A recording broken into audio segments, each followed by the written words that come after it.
Live everywhere on netrootsradio.com.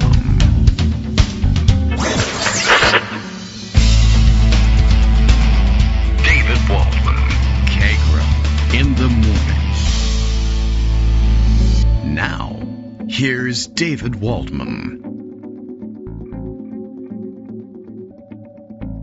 Hey, good morning, everybody. How you doing? It is Tuesday, November 11th, 2025. Time for another Veterans Day.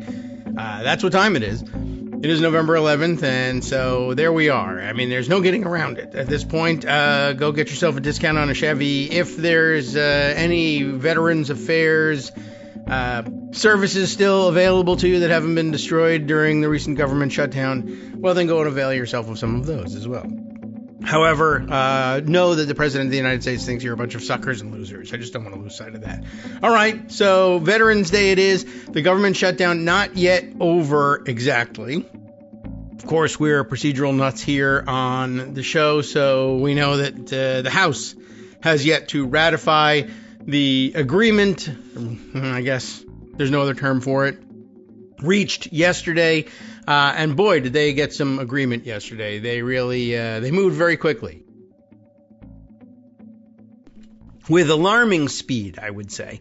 Just as I get my head around it, they really reminded everybody that these, I don't know what, these institutions, these sclerotic institutions often inflicted with sloth, are afflicted by sloth, I guess, are capable of moving at great speed when they want to.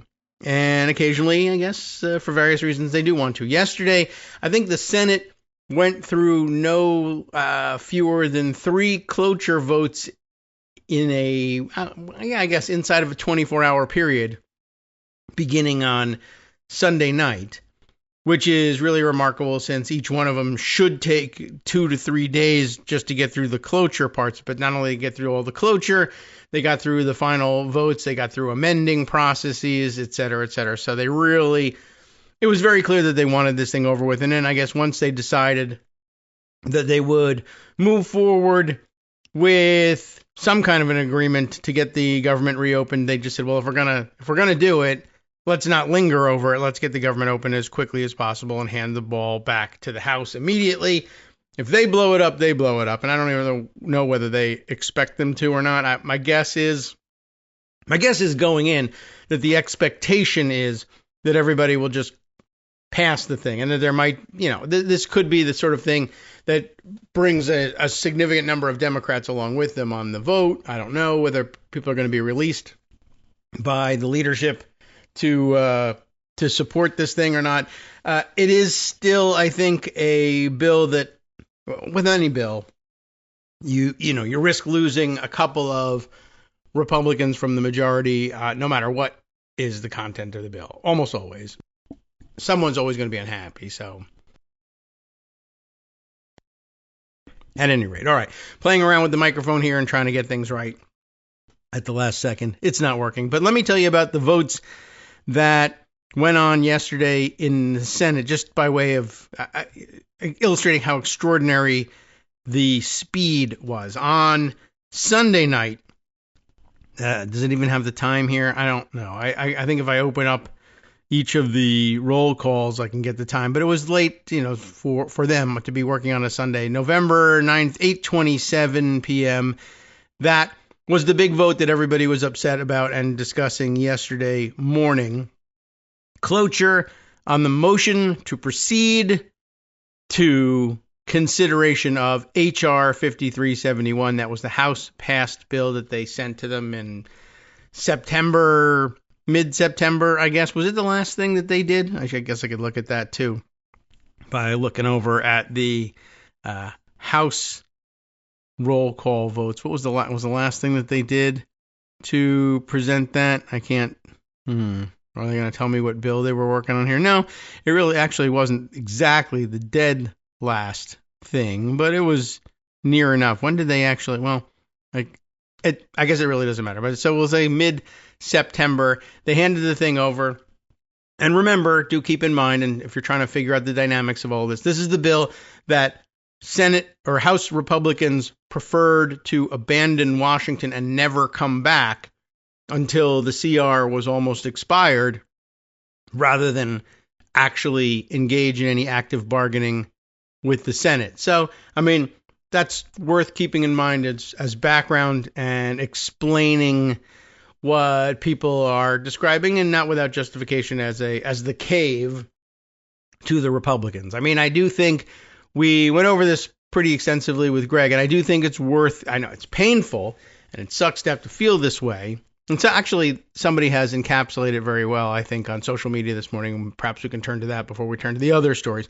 But as painful as it was to give in to Republicans on this one, it was pretty clear they were not going to move, and they were willing to, and this is the tragedy of giving up at this moment, besides all the pressures on other people outside of the Senate and living in the real world, and their very good reasons for wanting the shutdown to be over as soon as possible. It was, I guess, an outside chance that you would find that pressure would build. You never know how the court of public opinion is going to turn as things got more and more hectic and more aspects of the government and the society at large, the greater society that depends on the government winding the clocks here, started to go more and more haywire, and things went off the rails and people were hurting. Would Republicans at that point say, all right, we give in? It could have been the case. You never know. And so there was a school of thought that said, we'll just keep holding out. Things are kind of trending our way. On the other hand, some of the driving mechanisms, the motors that made Republicans at least acknowledge that they were sustaining, as you know, if not all, at least the majority of the damage from the shutdown. The engine that drove that, I think, that drove the realization that that was the case, was the election. And while we said, oh, well, the election has just handed Democrats that much more momentum, or ratified Democratic momentum, from here on for the next year, the only ratifying moments like that will be occasional special elections, and there probably aren't a lot more looming.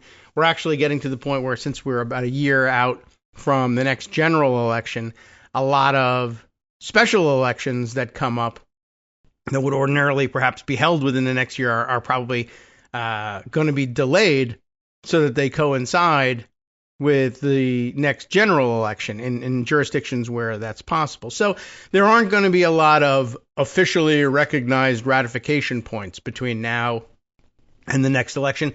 There'll be polls, but I don't know if that's really as strong an indicator. We were pretty sure that things were moving in the right direction from approval, disapproval polls, and how do you think Trump is doing handling the economy, or even specifically handling the shutdown. But they're not nearly as powerful as the outcome of an election, or the tensions and the coverage in the newspapers that comes with the intensity of an election. And that just sort of really occurred to me in the last 5-10 minutes, that holding out on the basis of continuing to build on the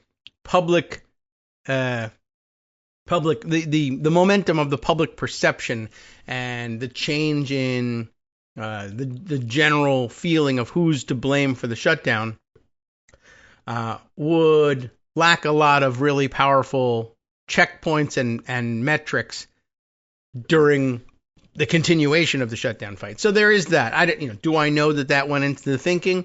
No, I don't know. And who knows what the thinking was, because so far it hasn't been particularly good in terms of handling it PR wise, having the senators who caved, if you want to continue to use that word for it, all over the TV saying, well, it really was time and we wanted to give up, or my constituents wanted me to give up. I don't know. They're not doing a great job selling that view. So it's a little difficult to say that they're strategizing just right now. Anyway, I guess before I move on to that other aspect of it. I'll do what I said I was going to do, which was tell you about what happened in the Senate last night. So on Sunday night, they approved the cloture on the motion to proceed to considering the House bill, which ordinarily, and this is something else to consider too, while you were mad at, the 8 who caved are terrible, there are some people who are putting this spin on it. Well, it's only those 8. In the main, the Democrats did the right thing and held firm. Yeah, I mean, they registered a vote that way, but they knew what the outcome was going to be. And given that they knew what the outcome was going to be, for others who then went to the press and said, this is terrible and I won't give up the fight and I will continue to hold out. Well, you didn't. So that sounds like garbage now in the wake of finding out that, okay, so they passed the motion, the cloture on the motion to proceed. Did they run the 30-hour post-cloture clock on the motion to proceed like they could have? They did not. They must have waived that. I didn't catch that on TV, but they must have waived that because less than 30 hours later, they were, in fact, voting on that motion to proceed. And remember, that's what they have to do. You get cloture on the motion to proceed. Then, some point after that, you vote on the motion to proceed itself. And once that has passed, then you have the bill, H.R. 5371, on the floor as the pending business before the Senate. Then you can start amending it. And you would have to amend it. Everyone was reminded of that because the H.R. 5371 expires on November 21st by its terms as passed by the House. So they needed to put a new date on it. And I think they said in January. I don't remember, it was the end of January. I'm sure it's probably some Friday near the end of January. I don't even know what the terms of the new CR actually are, but I guess if you look at your calendars in January and figure, say January 30th is a Friday. So I'm assuming that they just stuck with that. They could have made it the 31st and said they were going to work on Saturday. I don't know. But if any of you have seen the actual terms, if it's other than January 30th, I guess, let me know. I would be surprised if that was the case. Anyway, so then they went through a bunch of votes on amendments. And how did they handle those amendments, by the way? In every case, 1, 2, 3. Yeah. So there were 3 amendments to the package that were offered by other members of the Senate. And then, of course, the substitute amendment at the end by the chair of the Senate Appropriations Committee, which is unfortunately Susan Collins, and it's really torture to listen to Susan Collins speak at length, and that's what she got to do yesterday. So anyway, but I did see them setting up the votes in the afternoon when they convened to start. I guess they were, let's see, what time would they vote on the motion to proceed? What was I watching? That was 5:41 yesterday. So yeah, I guess when they were voting on the motion to proceed and they got to that, then Susan Collins came to the floor and said, all right, this is how I'd like things to go. She made a speech and blah, blah, blah, and isn't it great that we're moving forward? And at the very end, a unanimous consent request that dictated how the rest of the fight was going to go, asking unanimous consent that all amendments, that every other vote having to do with the passage of the version they were going to create of H.R. 5371, that debate be limited on each question to 2 minutes, equally divided, of course, between a proponent and an opponent of the motion or the amendment. And so that really kind of sealed the fate. There wasn't going to be any more debate. They were going to finish that thing that day, even though there were another 2 cloture votes to come.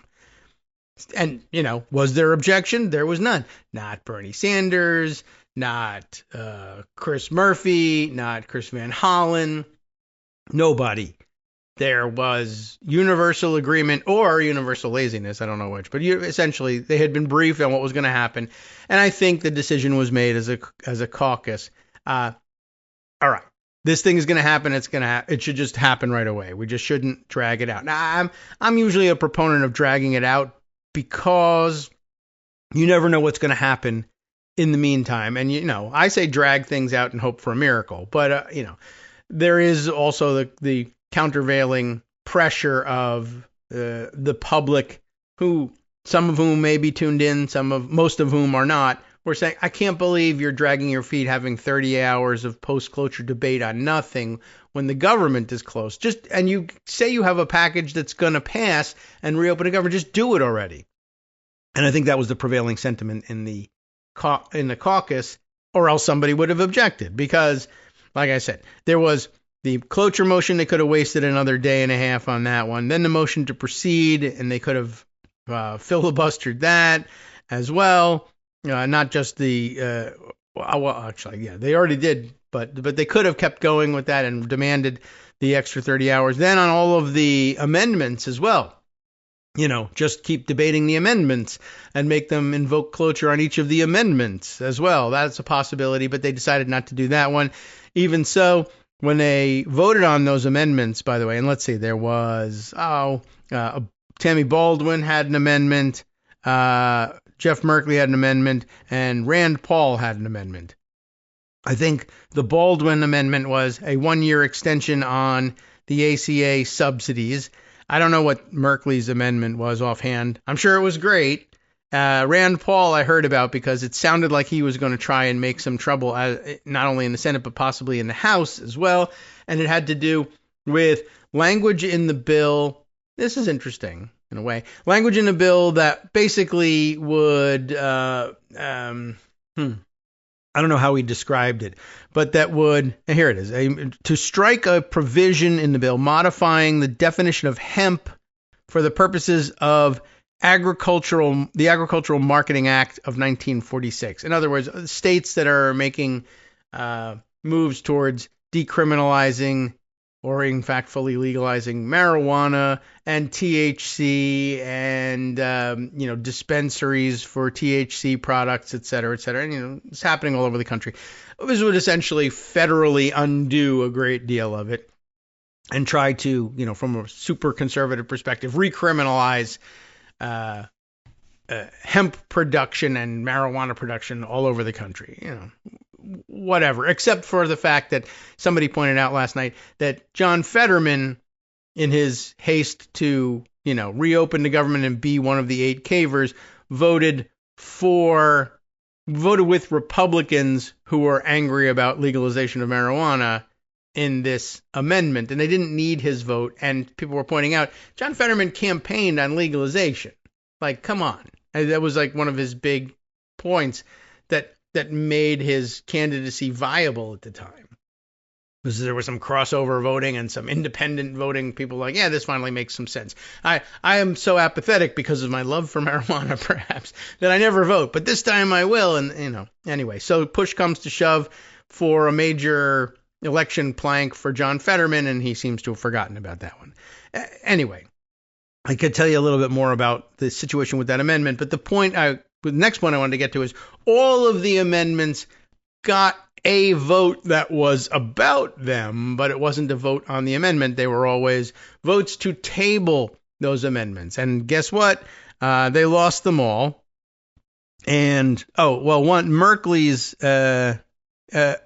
amendment, let me see here. Not all of them. That's right. Oh, they rejected the motion to table these amendments. Okay. All right. Well, now I'm not certain where they stand on those things, but I think in the end, since there was a substitute amendment at the end that wiped out everything and put in the Collins language, it doesn't even really matter. Anyway, they had motions to table all of them. They didn't really even want to vote on them directly. It's very odd. Anyway, then there was a cloture motion on the bill itself. And guess what? They didn't wait for it to ripen. They waived the ripening day, and they waived all the post-cloture time, and then they went right on to vote on final passage, such that they had finally done this thing by 8:58 p.m. So within a 24-hour or so period, they had not only all of the amendments voted on, but 3 cloture motions voted on. No post-cloture time used, no ripening period for either of the other cloture motions. So they definitely wanted this thing out of their hands. I said that there was something else that I wanted to mention about Rand Paul's amendment, just in terms of when I was saying I'm in the school that's always stretched things out because you never know what kind of lightning is going to strike. On the one hand, one of the things that could strike is Donald Trump is a loose cannon and an idiot and very likely to do something to someone, something very offensive politically to somebody who's a key vote in keeping this thing moving through the Senate.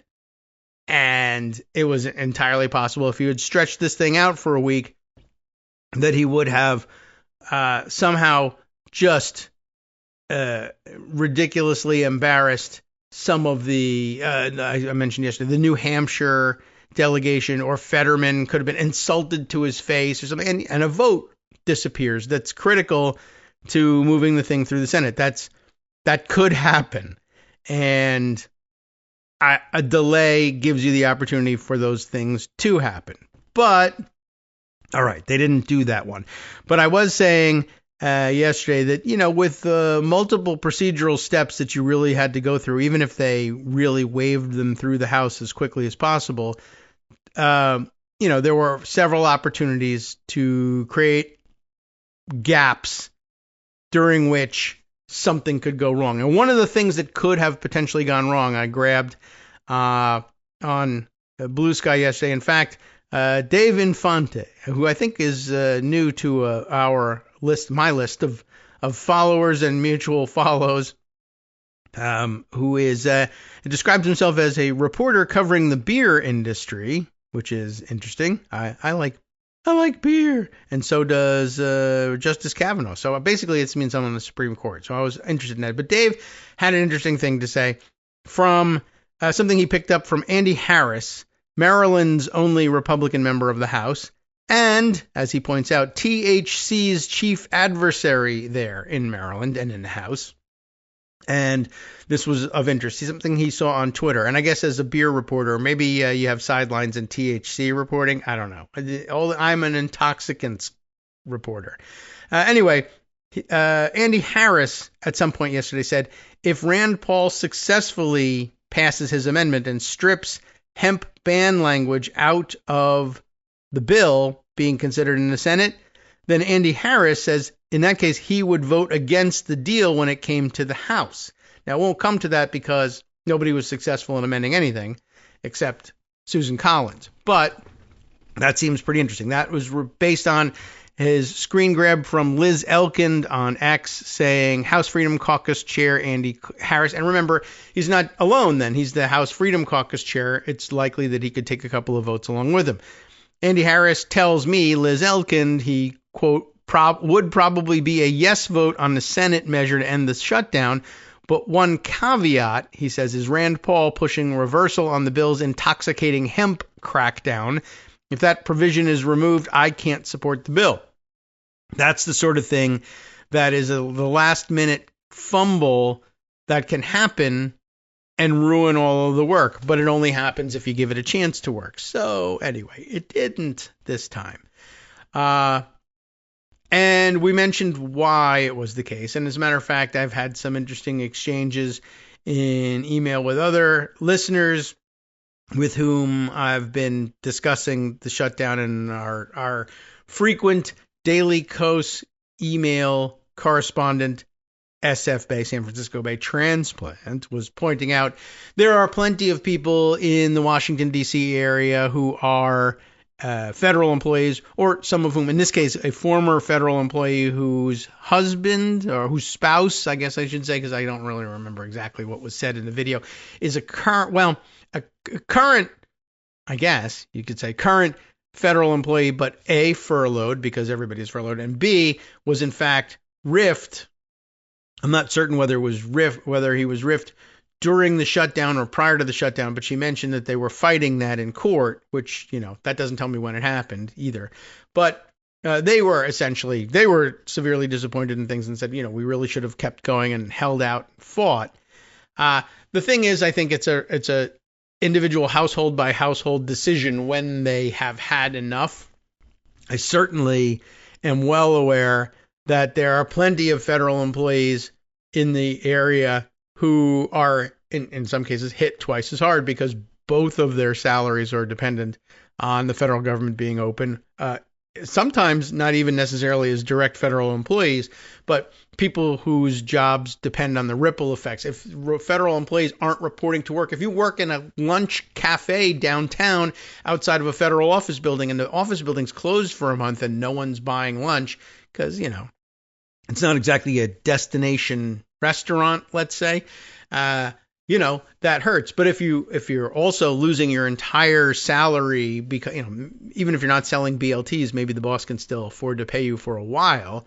But if you're just not getting any paychecks at all for a month and a half going on 2 months, that creates an awful lot of pressure. And it's the kind of pressure you'll call Tim Kaine about and say, come on, enough already.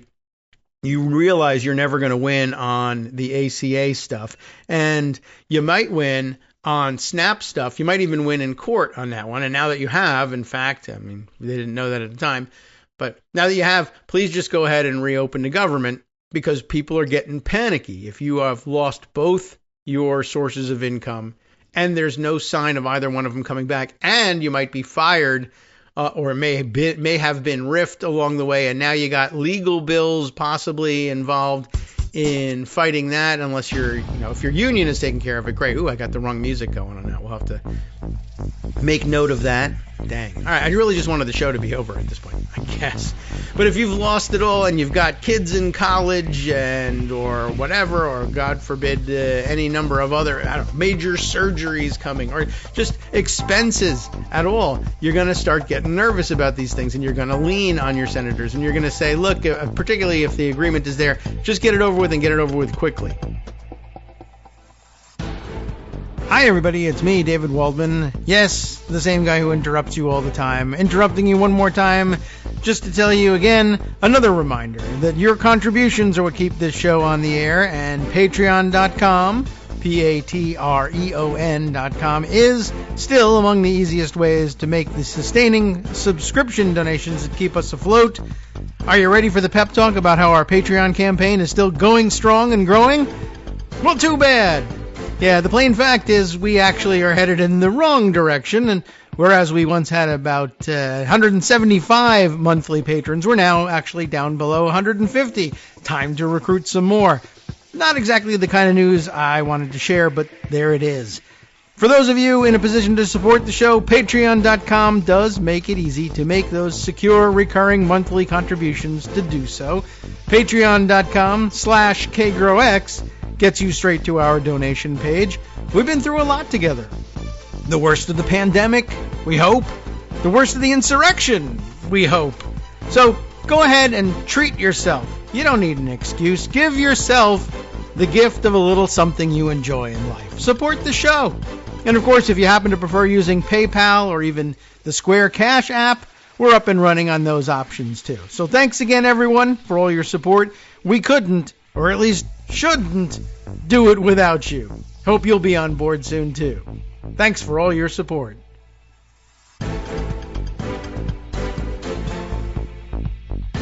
All right, welcome back now to the Kagro in the Morning Show here on Netroots Radio. Trying to think on the fly about how best to come back in the second segment to make the editing as easy as possible, since hitting the wrong button set us back even further. Like we had, there was like a 2-second delay in getting the show started on time because of other nonsense that went on just prior to the show.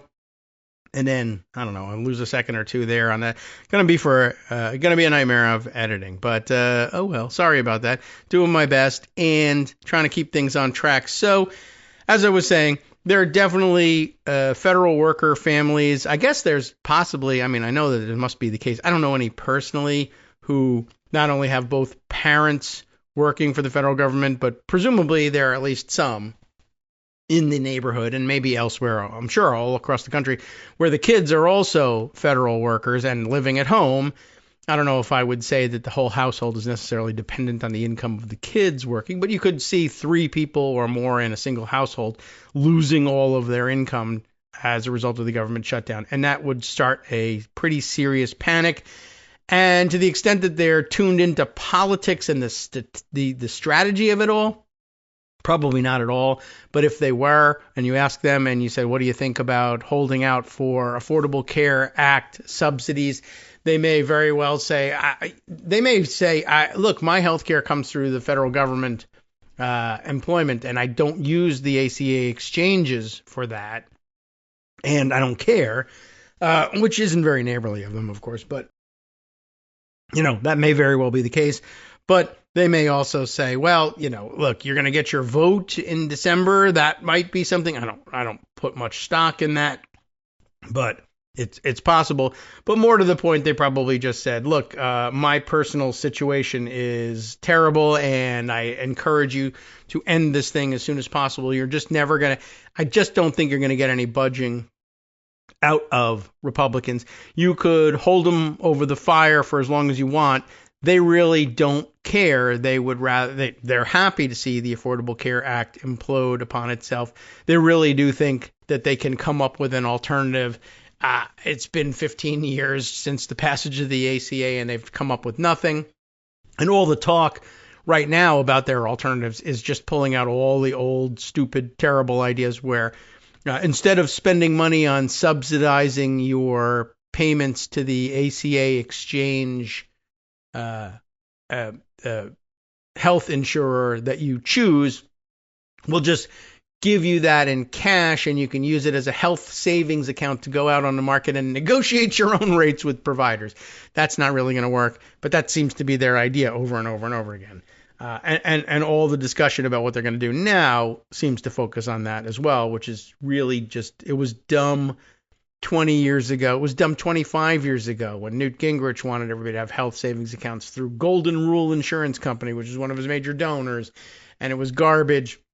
And even then, the economics of it made no sense. If you're going to take, his pitch was, why don't we take all the money we're spending on Medicare and Medicaid and other public provision of health benefits to people, and instead split it up, give it in cash to people, and tell them to go buy their own health insurance with it.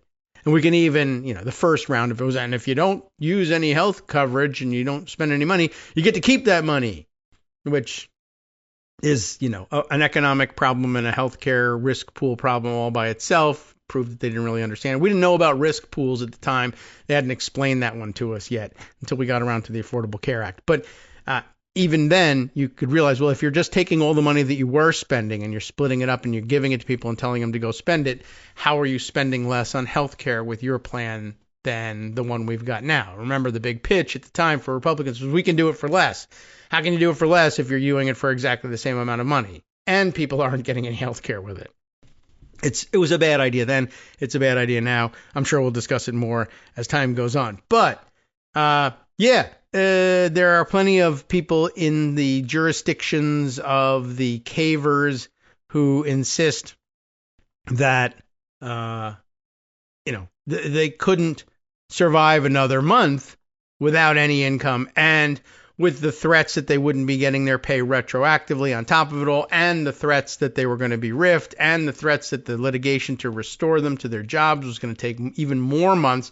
Open up the government. I'm still not getting that money I needed for a year as they litigate my back pay.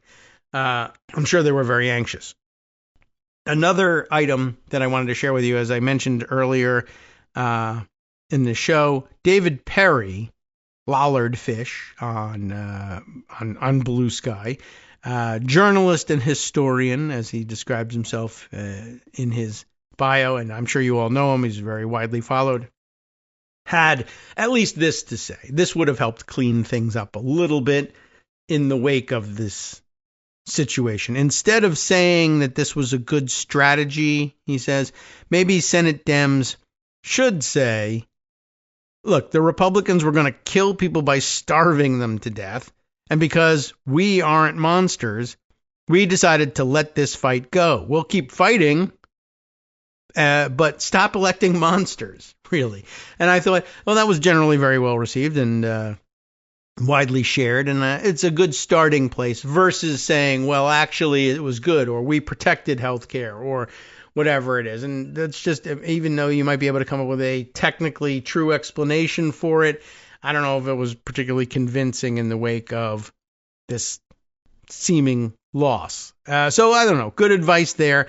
Maybe they can turn things around and try that approach going forward. Let's see. Of other things that were worth sharing. I don't know. At this point, I think we can turn to some of the other bits of news and we can just let this thing settle. The agenda going forward for this thing, they are calling the House back in this week, which, unexpected. I really thought that since they had kind of committed to being out this week, they were going to just let that go. Somebody else pointed out, I don't know whether there's factual basis to it, but it was funny to contemplate. Let's see, who was it here? Oh, Christopher Webb, who pointed out here that, and again, I don't know what the real situation is, but the irony he was looking at was lawmakers can't get back to D.C. to vote to reopen the government because flights are canceled thanks to the shutdown that they caused. That may, in fact, be true. There's tremendous chaos in the air travel system.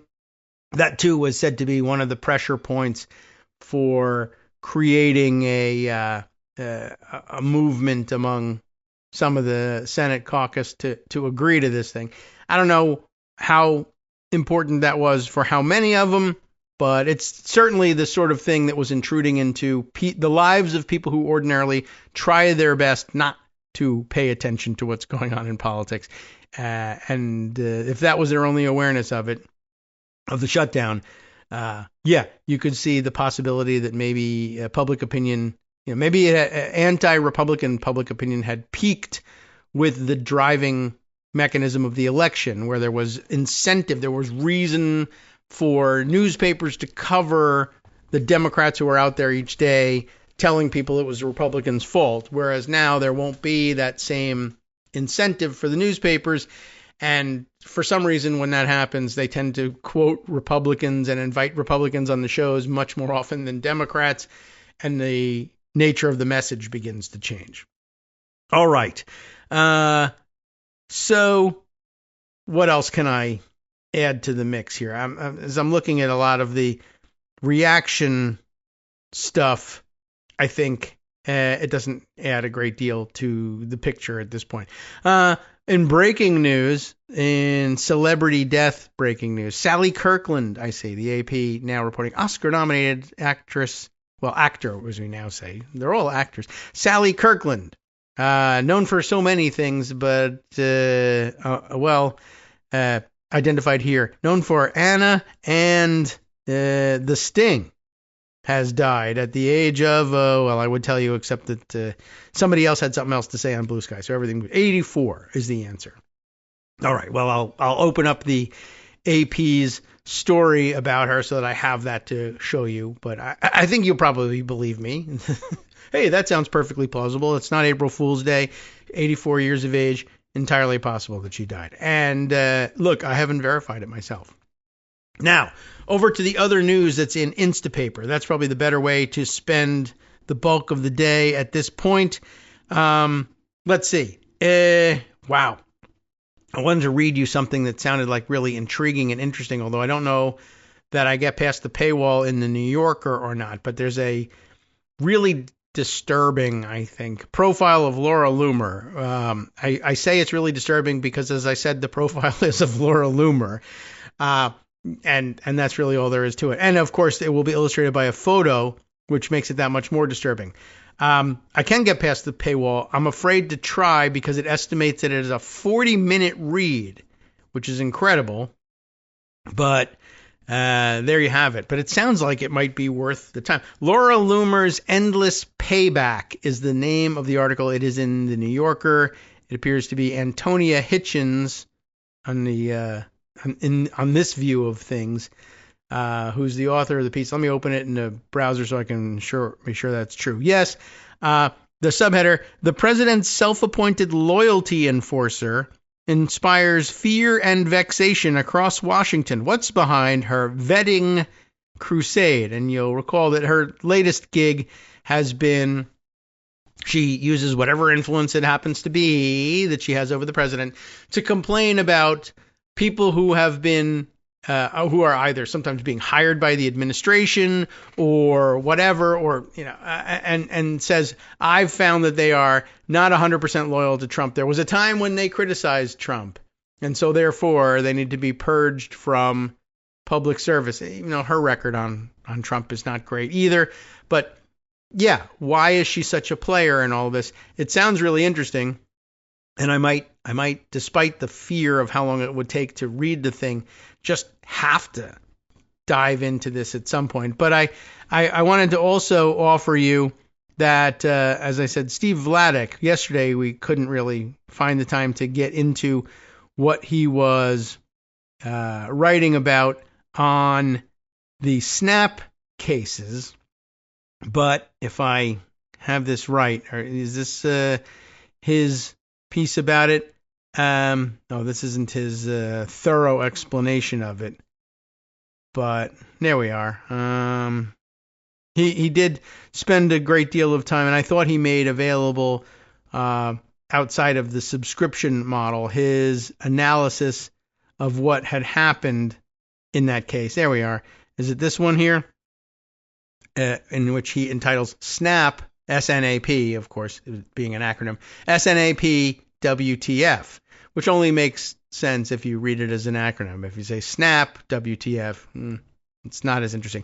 But he was trying to explain the Justice Jackson maneuver and all this. You remember that a couple of days ago, everybody was up in arms because Justice Jackson allowed for an administrative stay to put a preliminary lower court ruling on hold, even though it would have restored SNAP benefits or purported to force Trump to actually obey the law and turn on the SNAP benefits. So what was it that she was really doing here? Let me see if I can't open that one up and explain what went on there, because, the legal maneuvering is interesting. I know he gets weedy, but sometimes you just can't get a better understanding of the intricacies any other way. Possibly Chris Geidner had spent some time probably explaining that one too, and he may have. Actually, I should just double check that we don't. I can't recall whether we have something from him on the subject, and I bet we do. There we are. Is this it? Yeah, you know what? Maybe we'll start with Chris Geidner. Chris is a little bit better, I think, at explaining the intricacies to lay people, and those who went through con law classes at law school may be perfectly clear with what Vladeck is saying. And sometimes there's nuances there that only Vladeck hits on, or other permutations that he warns you about. That, but I guess vice versa too. There are certainly times when Chris Geidner hits a note that others miss. Justice Jackson temporarily blocks SNAP benefits order to allow appeals court to rule. So the setup, I guess it was during the setup immediately following her ruling that Chris wrote, and then a little bit later, with a little bit more time to digest, Steve Vladeck goes, all right, let's see if we can't do things this way. The DOJ had asked SCOTUS for a stay, as the USDA, Department of Agriculture, said it was completing its process for making full payments. Update, Jackson's order came a little past 9 p.m. This from November 7th, which was that Friday? All right. And this in the case Rollins, the Secretary of Agriculture, Rollins versus Rhode Island State Council of Churches et al. And the order is reprinted here, but let's get to Chris's discussion of it. Jackson wrote that she expected the appeals court to act with dispatch. I guess we really should have to read this thing. The update, oh boy, this really makes things difficult. So here's the styling of the cover page of the suit first. Then he was going to get to the meat of the order, but then an update was inserted in between, which is weird. The update, the Trump administration got a temporary reprieve Friday night from a district court order requiring it to make full SNAP benefit payments this month. Right? And you probably thought, oh, well, maybe had the Senate known that, they could have held out just a little bit longer. And if they had gotten the relief they needed on SNAP from the courts, then they could have focused all of their fire on the ACA. They weren't going to, but they could have. But then this moved very quickly. So Friday night, though, the district court ruling ordering the federal government to make full SNAP benefit payments this month gets stayed by Justice Jackson. Why? The payments under the district court order would have needed to be made by the federal government by the end of Friday, prompting the Justice Department to engage in a flurry of litigation Friday evening. Justice Ketanji Brown Jackson issued an administrative stay in the case, as was requested by the Justice Department, to provide time for the U.S. Court of Appeals for the First Circuit to rule on the Justice Department's stay request in the case. She noted that Trump administration officials assert that without intervention from this court, they will have to transfer an estimated $4 billion by tonight to fund SNAP benefits through November. All right, it's tough work, but that's what it says. Now, a screen cap from the order itself. Given the First Circuit's representations, an administrative stay is required to facilitate the First Circuit's expeditious resolution of the pending stay motion. It's ordered the district court's orders are hereby administratively stayed pending disposition of the motion for a stay pending appeal in the United States Court of Appeals for the First Circuit in the case. It's all very complicated sounding, but as Greg told you yesterday, the play worked out in that the First Circuit then did, in fact, rush to decide its view of the district court's own stay, and basically Justice Jackson's stay closed off another avenue of leaping over the First Circuit and dragging it directly to the Supreme Court, which would have taken longer for them to make the decision. And of course, it's a 6-3 conservative court. They may have come out very differently. They may yet still come out differently. They may end up deciding for no reason whatsoever to reverse the First Circuit. But at least this way, everyone will have seen the First Circuit Court of Appeals, a perfectly legitimate and competent court, says the opposite. Are you going to overrule them, and on what basis will you overrule them? They still can, and they don't even really have to tell you the basis, but it will now be embarrassing for them to do so, thanks to what Justice Jackson did. Jackson wrote, as Chris describes it, that she expected the appeals court to act with dispatch and stated her administrative stay would end 48 hours after the appeals court rules. And that, too, means that the Supreme Court can't drag their feet. Everything is stayed until the First Circuit rules. The First Circuit has now ruled. They've ruled in favor of insisting that SNAP go forward. You now have 48 hours to do what you're going to do to cry about it. Okay, not bad. The application was submitted to Jackson as the circuit justice for the First Circuit.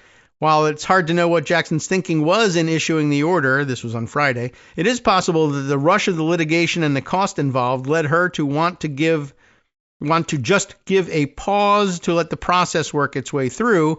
But it's also important to note that procedurally, had she denied the request for the stay, like if you said, don't stay it, let the court order go into effect and force them to spend on SNAP.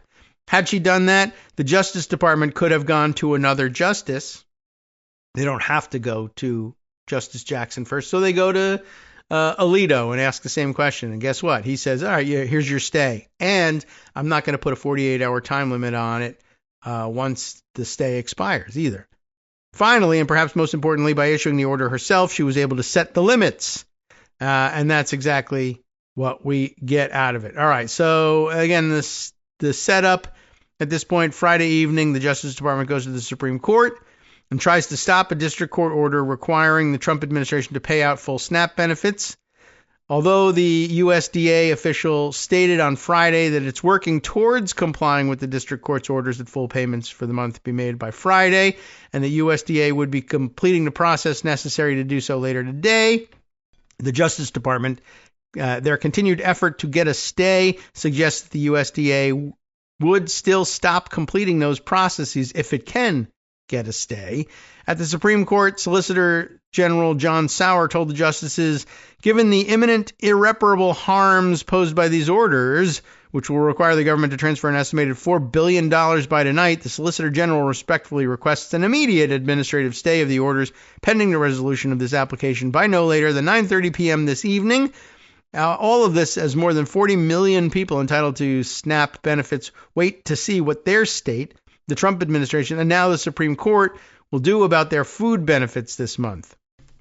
What happened In brief, on Thursday, U.S. District Judge John McConnell entered an order enforcing his prior temporary restraining order in the case brought in Rhode Island, challenging the effort to stop SNAP benefits this month, as well as granting the plaintiffs, led by the Rhode Island State Council of Churches, a new temporary restraining order. The Trump administration had been planning on issuing partial payments under McConnell's initial, the Judge McConnell, not Mitch McConnell, the same judge in this case, under his initial TRO using the SNAP benefits contingency fund money that was available. But the plaintiffs objected to USDA's decision not to still process full benefits. So there were two tracks going on. We can use emergency reserve money to make partial payments, but you also need to be doing the work in the background to get full payments back online. That's what the suit was about. McConnell, the judge, found that the reasons the USDA gave for not using another batch of money, apparently, designated here as USDA's Section 32 funds. That I'm not sure what Section 32 is about, but it's there. Know that. So the USDA's attempt to not use their Section 32 money to make up the difference likely violated the Administrative Procedures Act by being what? How do you violate the Administrative Procedures Act? Being arbitrary and capricious, right? As such, McConnell ordered full SNAP payments to be made, both by enforcing the initial temporary restraining order and by issuing a new, more direct TRO. It was a belt and suspenders approach, as McConnell wrote in the new TRO, that the Trump administration was being ordered to make full payments of November SNAP benefits to the states by Friday, November 7th, by utilizing available Section 32 funds in combination with the contingency funds. Justice Department appealed to the First Circuit, seeking an administrative stay pending appeal. In its request, docketed a little bit before 9 a.m. Friday, it sought action by 4 p.m. Friday. The plaintiffs filed their opposition a little past noon. When it hadn't gotten a ruling by its arbitrary 7-hour deadline for a ruling, they went to the Supreme Court, the DOJ did, asking the justices for an immediate administrative stay by 9:30 p.m. Friday. Sauer, as DOJ had done at the First Circuit, blamed the whole thing on Congress. Congress has failed to appropriate funds to pay for SNAP for this fiscal year. The executive branch maybe there's a footnote in there. The executive branch has since exhausted the entirety of its SNAP contingency reserve, which amounted to over $5 billion, he wrote, not noting that even that was only done due to McConnell's order. Sauer continued, but that will be only enough to cover partial payments for the month of November. Such a funding lapse is a crisis, but it's a crisis occasioned by the congressional failure and one that can be solved through congressional action. Shortly after the Supreme Court request was filed, the First Circuit denied DOJ's request for an administrative stay. The appeals court has not, however, yet ruled on the stay request. Now they have. I covered this development, Chris says, in a note, and it is here from his Substack. And the DOJ informed the Supreme Court of that order shortly thereafter. That was the setup for this stuff. Now, ready for the real weeds? From Steve Vladeck. He says after the fact, this is a November 7th setup too. All right. In that case, perhaps we leave it at that. But let me just take a quick scan and see if there's anything else we can pull out of Steve Vladeck's coverage here. It may surprise folks that Justice Jackson, who has been one of the most vocal critics of the court's behavior on emergency applications from the Trump administration, acquiesced in even a temporary pause of the district court's ruling in this case. But as I read the order, which says a lot more than a typical administrative stay from the court, Jackson was stuck between a rock and a hard place. Can you believe it? Just like the Senate. Given the incredibly compressed timing that was created by the circumstances of the case. In a world in which Justice Jackson either knew or suspected that at least 5 of the justices would grant temporary relief to the Trump administration if she didn't, the way she structured the stay, with the 48-hour deadline on it afterwards, means that she was able to try to control the timing of the Supreme Court's forthcoming review and to create pressure for it to happen faster than it otherwise might have. In other words, it's a compromise, one with which not everyone will agree, probably something to keep in mind given what just happened in the Senate, but which strikes me as eminently defensible under these unique and, let's be clear, maddening and entirely effing avoidable circumstances. How did we get here? That's the background I think we already have kind of gotten. But why did it become Justice Jackson's problem? Well, as Chris said in passing, all emergency applications are filed in the first instance with the circuit justice assigned to that particular court of appeals and geographic area. For the Boston-based First Circuit, that's Justice Jackson. Just happened to be the luck of the draw on that one. And with one equivocal exception, every administrative stay of which I'm aware, Steve says, has come from the circuit justice and not the full court.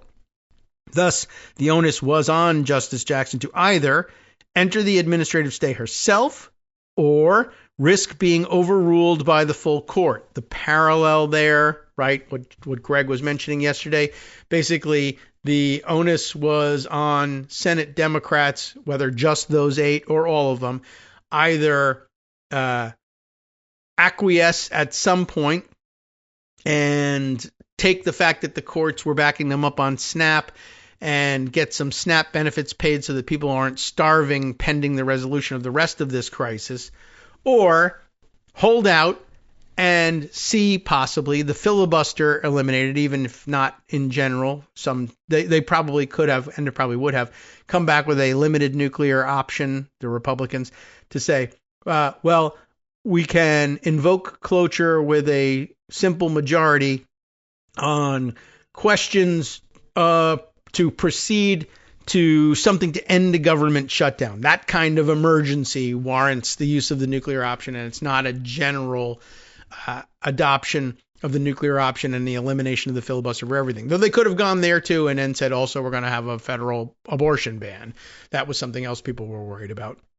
But they could easily have said that. And so basically they were faced with the proposition of we could, as well, the thing Greg was worrying about, and I think rightly so, saying they could very well use the nuclear option as well to wipe out the Affordable Care Act once and for all. They kept saying they wanted to do repeal and replace. They never succeeded with the repeal, but only because they lost McCain from among their count. And if they could just get around that this time and just do it with a simple majority, they might actually be able to eliminate it as well. So not a great position to be in, so you take a strategic way out, like Jackson. Okay, welcome back now to the Kagro in the Morning Show here on Netroots Radio.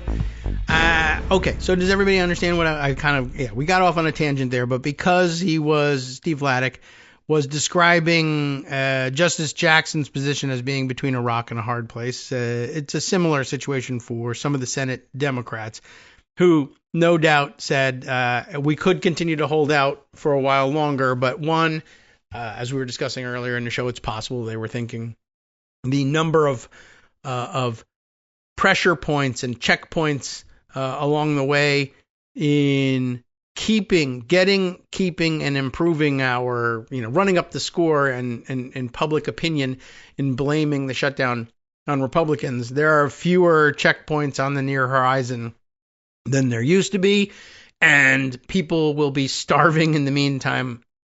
And people who are, and the vast majority of the people out there, period, whether they're getting SNAP benefits or not, are just not tuned into this stuff. That's kind of our little bubble here. And we forget that there are other people out there who may not, literally do not know that the government is shut down. I don't know how that could be, but it happens all the time. Just as on a totally different subject, I was watching somebody on Blue Sky taking screenshots from X and just saying it's remarkable how many MAGA people, if you make a comment about the president's 34 criminal convictions in the fraud case in New York, they just insist, no, those charges were dropped, or that was reversed on appeal, or he was never convicted. They just do not get facts in their so-called news feed. And this is a slightly different problem. Just people who are like, I don't have a news feed because I don't pay attention to the news. If I don't work for the government, I don't know that it's shut down. I don't understand why there are fewer people on the road, perhaps in my neighborhood. Or I don't know why business is slower at the cafe. It just is, and I don't care. I'm getting paid either way, I think. But as it turns out later on, you aren't. And when you get laid off, then you realize, he tells you what the reason is. The boss tells you, and then, oh my God, the government shut down.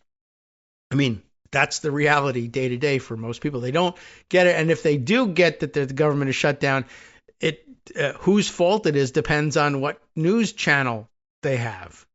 So, it's problematic. So I think Justice Jackson's gambit, appears to have worked out a little bit better, perhaps, and they're not as dependent on the election timeline for correcting course in the court. But sometimes they don't correct course.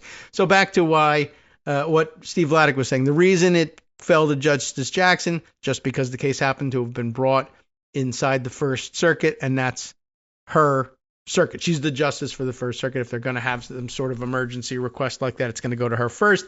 She could have said, no, I'm holding the line. I'm going to have integrity.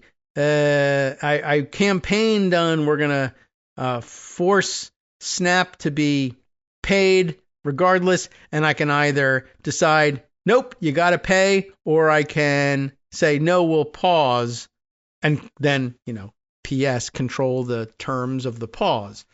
And I'm sure that some people, in their initial reaction, and lots of people said, what are you doing agreeing with the Trump administration and turning off SNAP benefits? Well, no, hold on. There's more to the story than just that. I'm turning them off, but for a limited period of time, and in a way that I think is going to come out much better than it looks initially. And she at least had that. She appears to have been right about that, whereas we're not so sure about what the decision that the Senate made. At any rate, in an order circulated to the court's press corps at 9:17 p.m. Friday, right? Jackson issued the administrative stay sought by the Trump administration. Boo, because it was sought by the Trump administration, and we don't like them, so boo. But her order says a lot more than the typical administrative stay, which usually contains nothing other than boilerplate. As Jackson wrote, given the First Circuit's representations, an administrative stay is required to facilitate the First Circuit's expeditious resolution of the pending stay motion. Thus, she stayed the two orders from Judge McConnell pending disposition of the motion for a stay pending appeal in the First Circuit, or further order of Justice Jackson or of the court. And as the order concludes, this administrative stay will terminate 48 hours after the First Circuit's resolution of the pending motion, which the First Circuit is expected to issue with dispatch. So, putting a time limit on the thing, too, which may not have happened if Justice Jackson had said, no, I'm not doing it, and the DOJ had exercised their option to take it to, say, Alito. Alito may very well have said yes to the stay and said infinite timeline. The stay is in place until such time as the Supreme Court decides it will be lifted. That could have been disastrous. I don't know how much power he has to do that and how regular that is, but it's a coulda. So there it is. The first thing to say about this order, Jackson's actual order, not the speculative one from Alito, is that I've never seen anything quite like it before. Circuit justices don't usually explain administrative stays, and certainly not with this much detail about the timing. Here, Justice Jackson is clearly telling the First Circuit to hustle, a message I am sure the Court of Appeals will receive and act upon, and in fact they did, and that's what Greg was telling us yesterday. By Monday, they had in fact ruled, and ruled just as Justice Jackson appears to have anticipated that they would. So there you go. And, that's a great exercise of power by Justice Jackson. As Steve points out, they usually don't do that, but, there's nothing in the rules that say dogs can't play basketball. Then I'm putting a time limit on it. As for why Justice Jackson did it, to me, the clue is in the last sentence. Had Jackson refused to issue an administrative stay, it's entirely possible, indeed she may already have known, that a majority of her colleagues were ready to do it themselves. I still think that this is what happened back in April, when the full court intervened shortly before 1 a.m. without explaining why Justice Alito hadn't in the AARP Alien Enemies Act case. And from Jackson's perspective, an administrative stay from the full court would have been worse, almost certainly because it would have been open-ended. That is, it would not have had a deadline. That's exactly what we were saying. The upshot would have been that Judge McConnell's order could have remained frozen indefinitely while the full court took its time. Yesterday's grant of a stay, that would have been Thursday's, in Trump versus Orr, for instance, came 48 days after the Justice Department first sought emergency relief. Some emergency, right? Instead, by keeping the case for herself and granting the same relief, in contrast, Justice Jackson was able to directly influence the timing in both the First Circuit and the Supreme Court, at least for now. She nudged the First Circuit, which I expect to rule by the end of the weekend, Monday at the latest, and they delivered. And assuming that the court rules against the Trump administration, they did, she also tied her colleagues' hands by having her administrative stay expire 48 hours after the First Circuit rules. Of course, the full court can extend the administrative stay, and Jackson can do it by herself if she wants to. But this way, at least, she's putting pressure on everyone, the First Circuit and the full court, to move very quickly in deciding whether or not Judge McConnell's orders should be allowed to go into effect. From where I'm sitting, that's why Justice Jackson, the most vocal critic among the justices of the court's behavior in Trump-related emergency applications, ruled herself here rather than allowing the full court to overrule her. It drastically increases the odds of the full Supreme Court resolving this issue by the end of next week, one way or the other. So there you go. I mean, there's more. But again, a pause to say that here is a situation in which political partisans would want a different outcome from Justice Jackson. Clear, stark choice. Either issue the stay in favor, that is, do what the Trump administration is asking you to do and help them not pay SNAP benefits, at least temporarily, or say, no, on principle, I'm not going to order that stay. I'm going to say you lose Trump administration and you must pay SNAP benefits. But if I do that, can a different justice or indeed the entire court say, no, we'll take a second bite of the apple. And one, we're granting you the stay that Jackson denied you anyway. And two, this now freezes the litigation indefinitely and people will starve while we're doing that. But you stood on principle. So which decision do you make? Right? Temporarily, people say, well, boo, what happened to standing on principle? Well, guess what? You actually, it's a Pyrrhic victory, as they might have said. We're going to lose a lot more right away. By the way, it's not even going to take a long time, but we're going to lose a lot more than we would have with my 48-hour pause. So, anyway, as Vladeck then begins winding down here, I am, of course, just speculating, but if so, I think it's both a savvy move from Justice Jackson and a pretty powerful rejoinder to the increasingly noisy and ugly criticisms of her behavior from the right. And I guess probably some from the left as well. Given the gravity of the issue, it makes all the sense in the world for a justice in Jackson's position to do what she could to ensure that the underlying question, that being, must the USDA fully fund SNAP for November, make sure that that is resolved as quickly as possible, even if that first means pausing Judge McConnell's rulings for a couple of days. If the alternative was a longer pause of McConnell's rulings, then this was the least worst alternative, at least for now. And regardless, imposing this compromise herself rather than forcing her colleagues to overrule her is, to me, a sign of a justice who takes her institutional responsibilities quite seriously indeed, even when they lead away from the result she might otherwise have preferred if it were entirely up to her. What comes next? I think we actually know what came next, but just by way of explanation of the mechanics of it, before turning to what happens now in the courts, it's worth reminding everybody of what should be an obvious point. The Trump administration does not appear to need a court order to pay out November SNAP benefits. It could simply choose to do so. All of this would, of course, go away if that were to happen. Indeed, for as much as the Friday night emergency was caused by the artificial timing crunch created by the lower courts, the real crisis here was caused by the Republican-controlled Congress in the first instance for shutting down the federal government, and by the president in the second instance for not doing all he could to keep SNAP funds flowing through the shutdown. Let's not lose sight of the forest for the trees. Good point. And definitely something worth remembering, that it was the president's strategy to starve people. People should suffer and worry about where their next meal is coming from so that he could win the political point. That is the person with whom you are supposedly negotiating.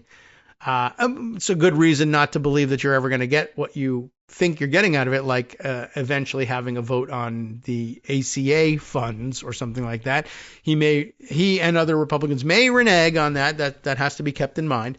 But yeah, it's also worth remembering that the rock and hard place situation for the Senate was, we're not negotiating in good faith with a person who doesn't want to cause a widespread crisis for the poor in this country.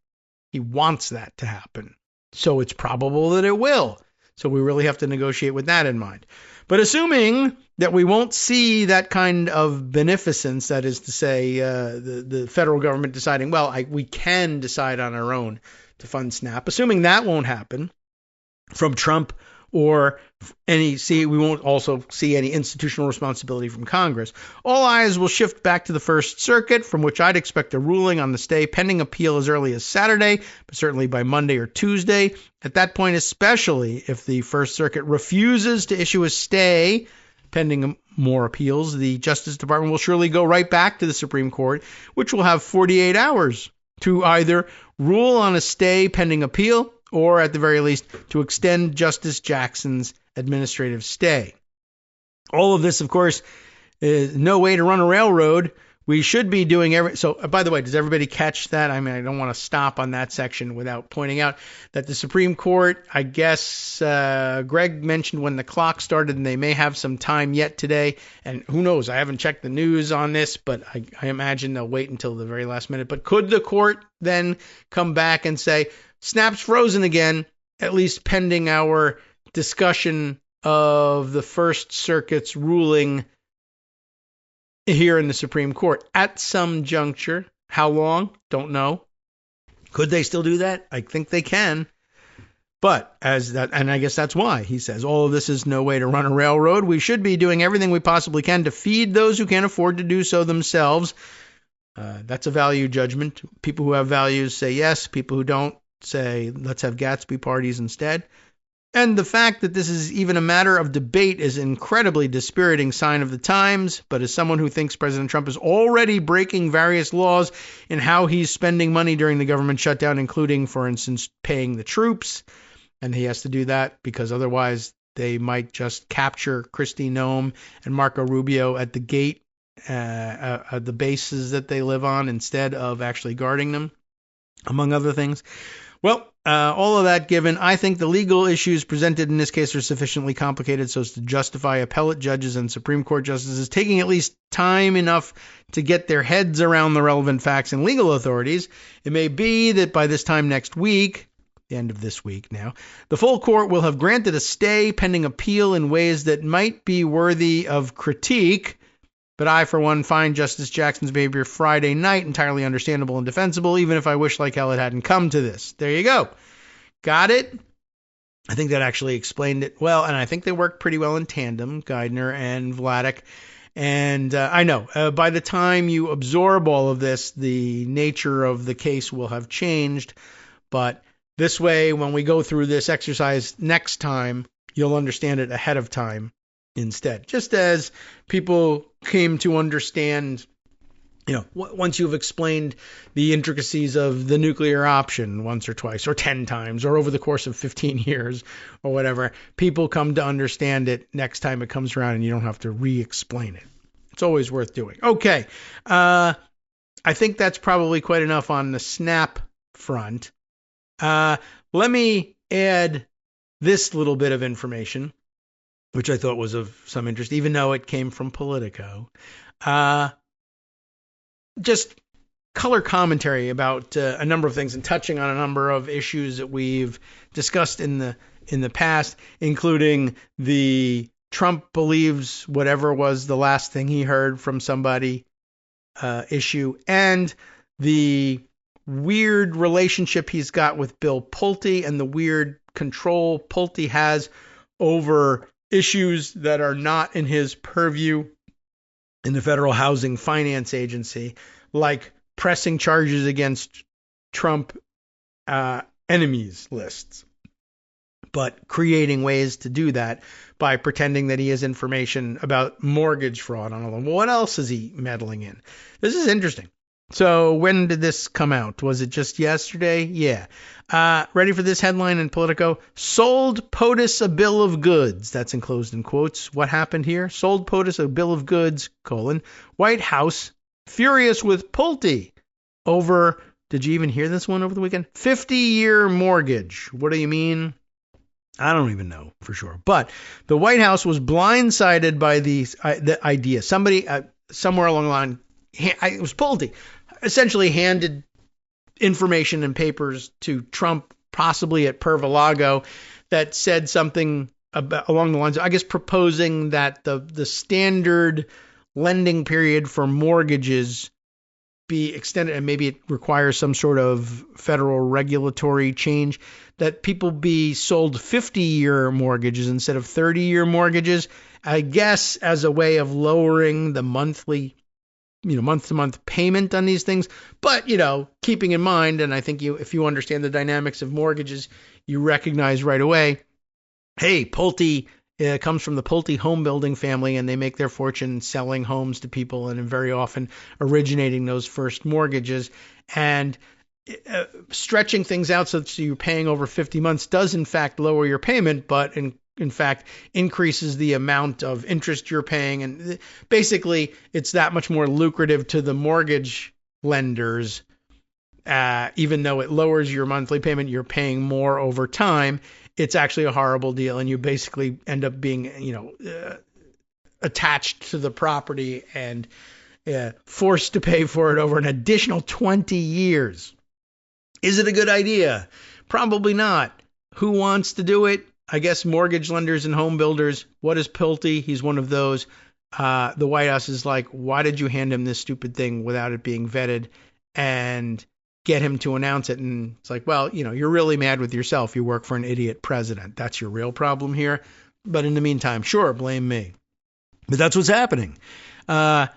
Dasha Burns and Sophia Kai reporting this piece, right? The White House officials are furious with Bill Pulte, which I'm glad to see.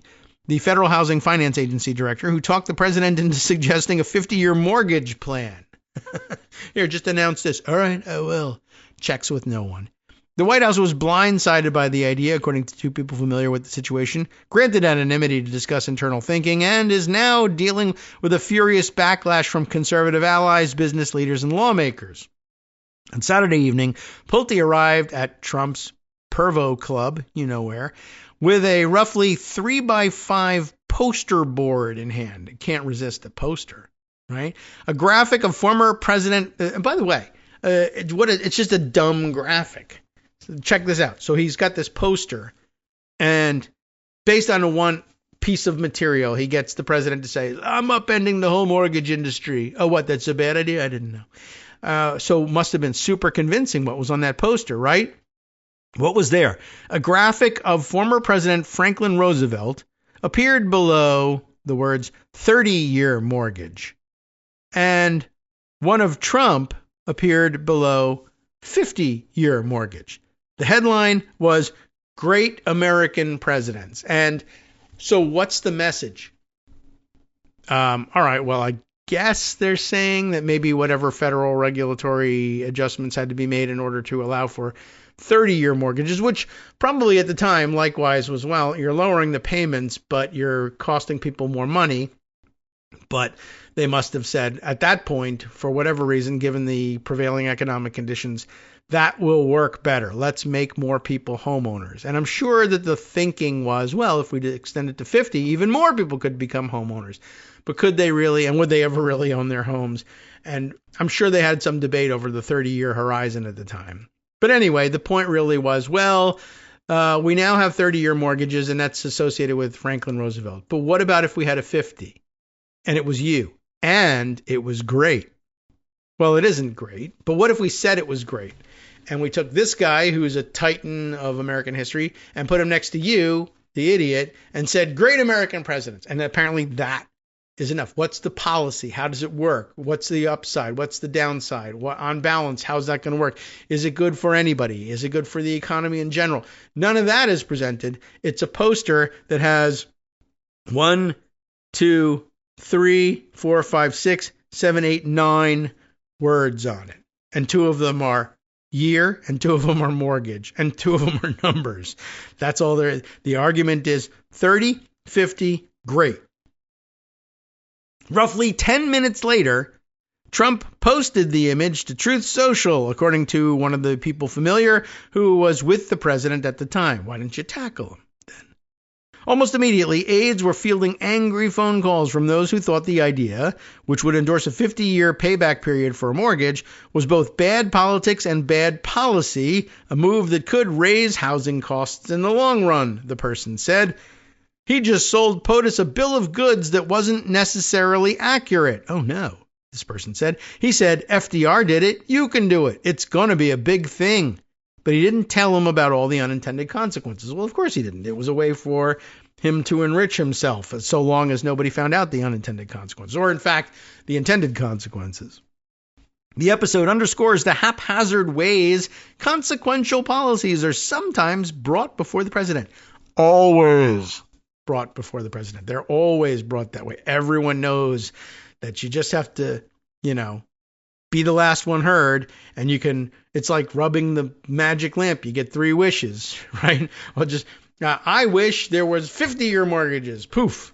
All of a sudden it becomes government policy because we don't actually use the Administrative Procedures Act here. We just decide things and announce them on Truth Social. It could very well have just been regarded as government policy based on that. But then, thankfully, other people also know if you intervene and yell and get a chance to yell in his ear, you can change the policy that way. It can be undone the same way it was done. Anyway, the episode underscores the haphazard ways consequential policies are sometimes, read always, brought before the president, and how Trump's governed by whim nature can backfire. We have an Administrative Procedure Act so that you don't govern by whim. The reason you don't want people governing by whim is that can, and usually does, backfire. So we made it illegal.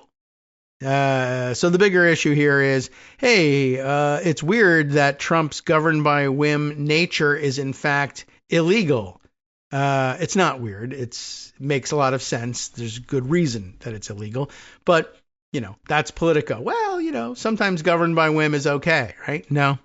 Anything that goes before POTUS needs to be vetted, this person who was present for Pulte's poster presentation said. And a lot of times with Pulte, they're not. He just goes straight up to POTUS. One of the 2 people familiar said there is more fallout from this idea than almost any other policy proposal of the second term, including from the MAGA base. Trump on Monday downplayed the proposal and said it was not a big deal. He announced it on Truth Social and said, this is going to make me a great president, but now it's not so great. It's not a big deal. All it means is you pay less per month, Trump said on Fox News to Laura Ingraham. Pay it over a longer period of time. It's not like a big factor. It might help a little bit. Nevertheless, conservative influencers, including Laura Loomer, Mike Cernovich, Christopher Rufo, Sean Davis, of the Federalist, because no one knows who Sean Davis is, but that's what it says here, and Representative Murdery Trader Green blasted the idea on social media. The thing that became clear from this latest episode, if it wasn't already clear, is that Bill Pulte doesn't know the first effing, they don't use effing, but the real word, thing about how the mortgage markets operate. I don't know about that.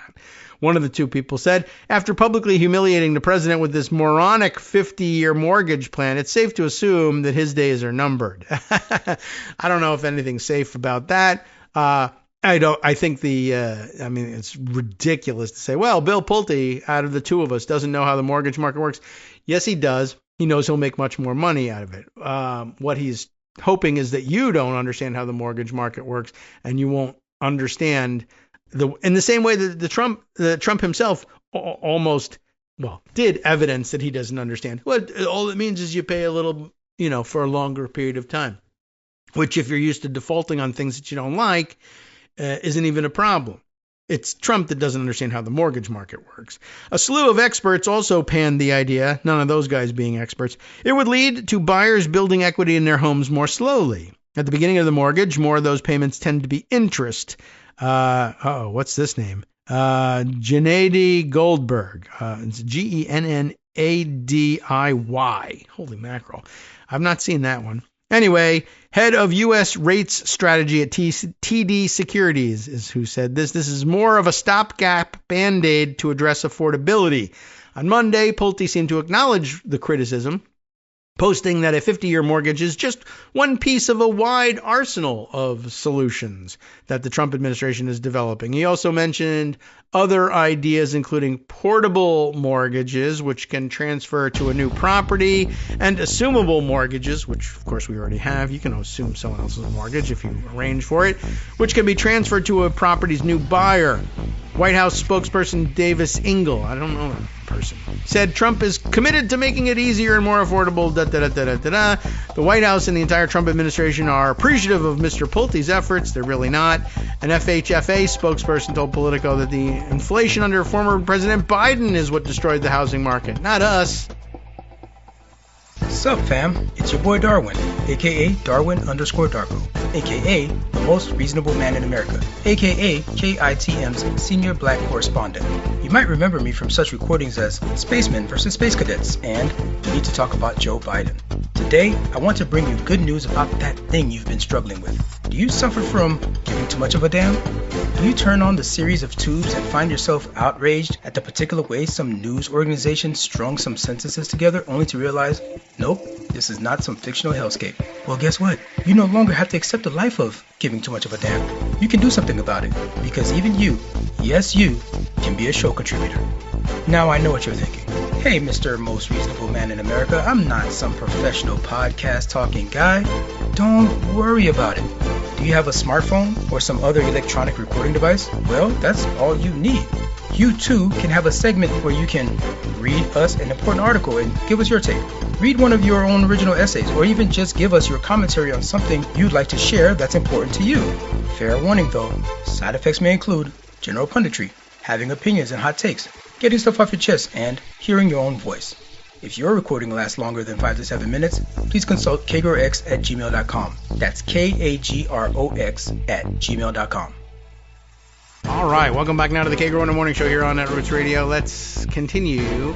What were we reading? Oh, yes, right. The story about Bill Pulte being possibly on the outs with some people based on this weird impulse to try to sneak policy past everybody and give it to him in poster form and make Trump adopt the new policy of a 50-year mortgage just based on a 9-word poster. Well, it's problematic for a policy of all kinds. What can I tell you? This is how this administration operates. They give out pardons this way, so why not, right? And you can't necessarily count on Fox News to put Bill Pulte on the morning show every day. That's going to get boring at some point. So there has to be another way to reach the president, and you just slip him a poster. And by the way, everybody tries to make policy this way, including the critics who said this was so terrible. They're trying to do this every day, all the time. Anyway, and they do it every day, all the time, and through these nonsense executive orders and parchment signings that they hold in the Oval Office every day. All right, a little bit more background, though, still available for us to glean through this Politico piece. As we said, okay, an FHFA spokesperson told Politico that everything was awesome and that Pulte knows what he's doing, and that everything in the housing market is Joe Biden's fault because of how much inflation there was. Of course, Trump now says there's no inflation whatsoever, so why isn't the housing market fixed? And the answer is he's lying, and it wouldn't happen that fast even if he wasn't lying. Okay, this is not the first time Pulte's policy proposals have caused headaches. He was also behind the idea Trump floated earlier this year to take Fannie Mae and Freddie Mac public, which also resulted in significant pushback from industry. It was also Pulte who first lodged mortgage fraud allegations against Fed Governor Lisa Cook that Trump later used to try to, but he said they just say fire her. Cook's firing has been blocked in the courts. That's why he was just trying. And the case is pending before the Supreme Court. Not a great thing to have, but that's what is happening. Politico has also recently reported that Republicans in Congress have also grown increasingly frustrated with him. Now, senior administration officials are increasingly getting fed up with Pulte's approach, yet Pulte remains close with the president and has direct access that aides have not been able to control, because he has unfettered access to the dining area of the Billionaires Club, and they can't seem to get there all the time and stand in the way. He's not taking his poor aides with him on the plane to Florida, and Pulte can afford to get there on his own. Trump isn't just Pulte's biggest ally in the administration. He is perhaps his only friend, said one person familiar with their dynamic. During Trump 2.0, the last time anything got as much pushback as this was over the Epstein files. MAGA is furious. In theory, 50-year mortgages would mean lower monthly payments for borrowers, but, as everyone I think has already guessed, it also comes at the cost to home buyers who would build equity much more slowly and pay that much more over time as well. In a statement warning that 50-year mortgages would not address the true cause of today's affordability challenges, the National Association of Realtors chief economist Lawrence Yun said that homeowners could still gain some equity as long as these mortgages are soundly underwritten. And of course, why would they bother doing that? So anyway, just interesting addition to the list of strikes against Bill Pulte. Not that anybody is fully, I don't think, aware of exactly how do you get rid of the FHFA guy if the president is personal friends with him. I don't know. I don't know if there's enough pressure can be brought to bear on things like that. Anyway, I'm sorely tempted to read you the long ass Laura Loomer piece because it just seems so incredible that she's got any influence whatsoever in this administration. And I think we all understand the dynamic of it, and I think we all also speculate on some of the worst possibilities of what the dynamic may really include. And, of course, it's horrible to have to look at her Mar-a-Lago face. But I don't know. I'm just intrigued, and I'm also intrigued at their estimate of how long it's really going to take to read this thing. So if we don't make it all the way through and you want to read the rest of it, it is in the New Yorker. Laura Loomer's Endless Payback, a brand new piece from Antonia Hitchens, and goodness gracious, here we go. Laura isn't just this wild attack dog, a strategist with ties to the administration says. Those who know how to spot it can see where she's being influenced. And that's what made this piece so intriguing to me. Not just that Laura Loomer is the influencer, but that they're looking at, well, who's influencing Laura Loomer? Laura Loomer is not a strategist or a genius or anything. Is she as manipulable as Trump? And wouldn't that explain an awful lot? There are two reasons why you might try to influence Trump. One, you think you're a genius and he's not, and you can influence him that way. Or two, you're the only genius capable of doing this, and you're not.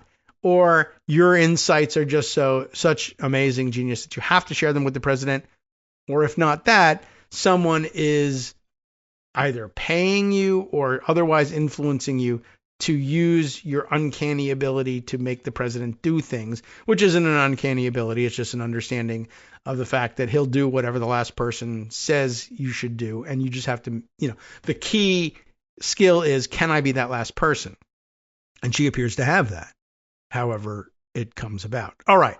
So Laura Loomer has long believed, I guess that was the caption to the horrific looking photo of her Mar-a-Lago face here that we have to see. Interesting too that she chose to be photographed this way, holding her sparkle cased iPhone up to her face, because that's the power that she's got there, is that she's able to use her influencer reach and tweet out from anywhere something that's going to cause the kind of stir that forces her way back into influence. All right, now the report itself. Laura Loomer has long believed that she is some sort of modern-day oracle. This is important because, of course, Donald Trump believes something similar about himself, which is something I've been addressing in the context of everybody getting angry over the cave yesterday. I know I got to jump back out of this. Angry over the cave yesterday because, and I think that the real reason is something else, but but pointing instead and saying, I'm really mad because now Trump has learned the lesson that Dems will always cave, and that's going to be seriously damaging. And it will, but I want to just take issue with one, I want to make one issue of interpretation here. Donald Trump hasn't learned the lesson that Dems will cave all the time. Donald Trump does not learn lessons. I know, and that seems like a minor point, but what I'm saying is Donald Trump always believed before this crisis, during this crisis, and after this crisis that Dems were always going to cave and that he could make them cave on anything. It's a two-headed coin with Donald Trump. Heads, he thinks he can make Dems cave. Tails, if it existed, he thinks he can make Dems cave. So, I mean, to say that now he thinks Dems will always cave is not an insight that's worth crediting. It just, that's the way it is. And you should not let that can't be, it cannot be a metric for how you feel about the deal because it's not a metric. It doesn't measure anything. It's just, he always thinks that. It comes from something I never did get back to, his full and entire belief in, I guess, as somebody else described it, the message of the book, The Power of Positive Thinking, which is ancient, as it turns out. But he just generally thinks that he's always right. And so worrying about the effect of the deal being that it gives him the idea that he was right in this instance, there are other reasons to feel bad about it. Don't focus on that one because he always thought he was right. And he thought Dems would cave and always will think Dems will cave. And even if on some point they never cave and it becomes obvious that they won't for some strange reason, everybody in the world believes they won't cave, he will still be the one that believes that Dems will cave. He'll continue to do the exact same thing. Everyone will see that he's wrong. He won't believe it, but that'll continue anyway. And guess what? Laura Loomer is the same kind of person. How so?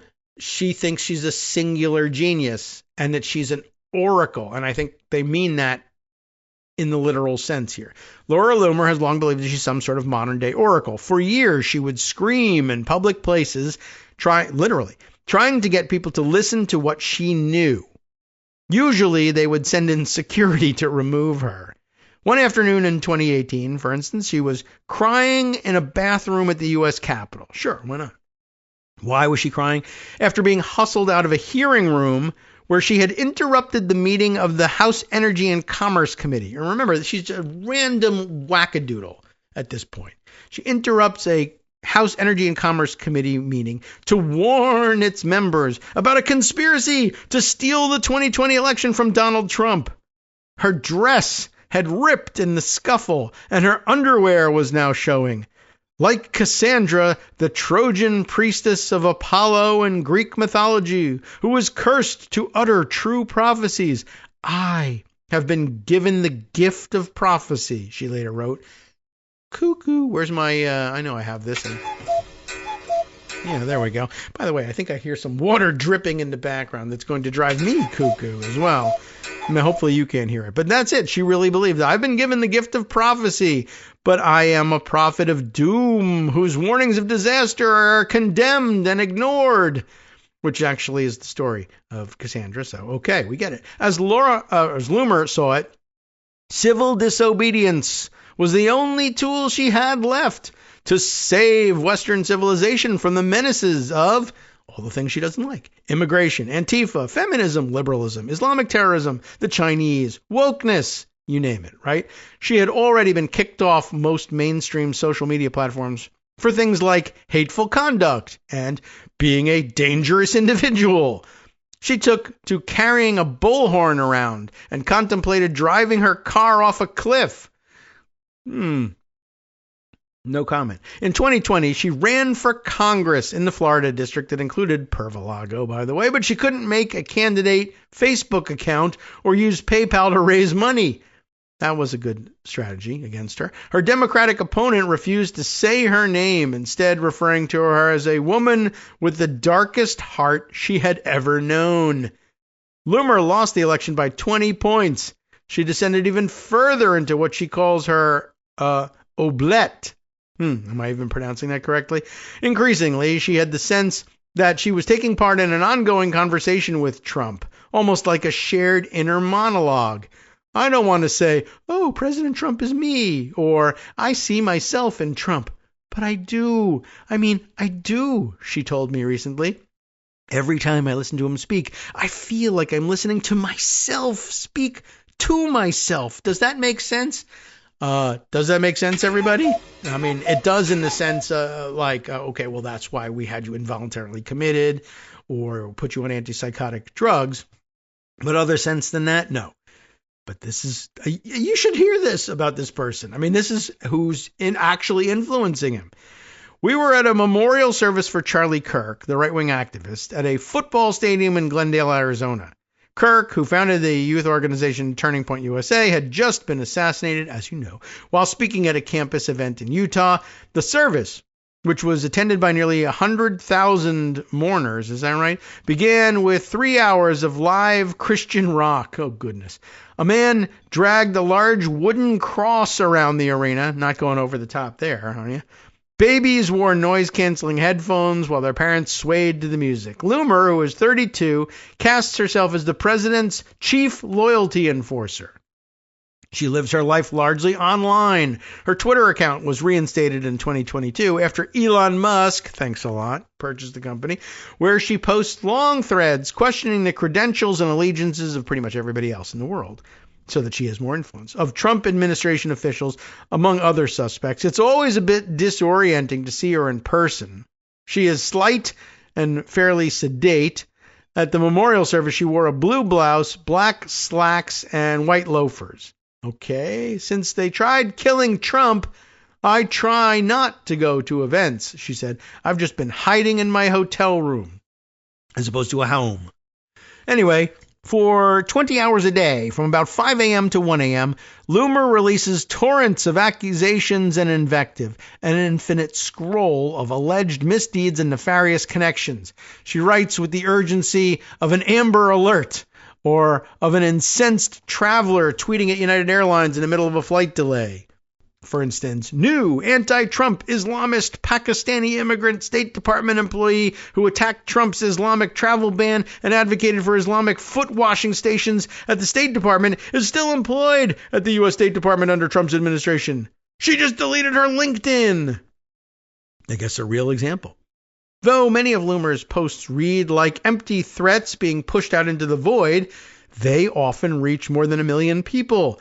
She has credited herself with purging dozens of people from both the administration and high-ranking roles in the private sector. Her motives apparently range from a desire to save the country to unabashed petty vindictiveness. Can't tell the difference. Who cares? The two often overlap. She has it's not me being vindictive. I'm a prophet, a true prophet of God. Yeah. Well, she has a receptive ear in the White House with a bullet hole in it, or without a bullet hole in it, in fact, if you look closely. Despite never working for Trump in an official capacity, a job offer that she actually got was rescinded after staffers opposed bringing her on. He has, since retaking the presidency, allowed her to come and visit occasionally. Oh, I'm sorry, this is Loomer. Come and visit occasionally, Loomer told me. Trump, she insisted, is the only other person on this planet who I think can actually empathize with me. Like, he's the only one who can get my galaxy brain. And who I can actually empathize with. I really do believe that. And, of course, I don't believe Trump is empathizing with anybody. But anyway, he recently told her, "You're great and you're difficult." Sure. On the floor of the stadium, the music was so loud that it was almost impossible to hear anything. I stood behind a woman who was swirling her white dress around before falling to her knees to pray. Above, I could see Trump in his glass-encased skybox.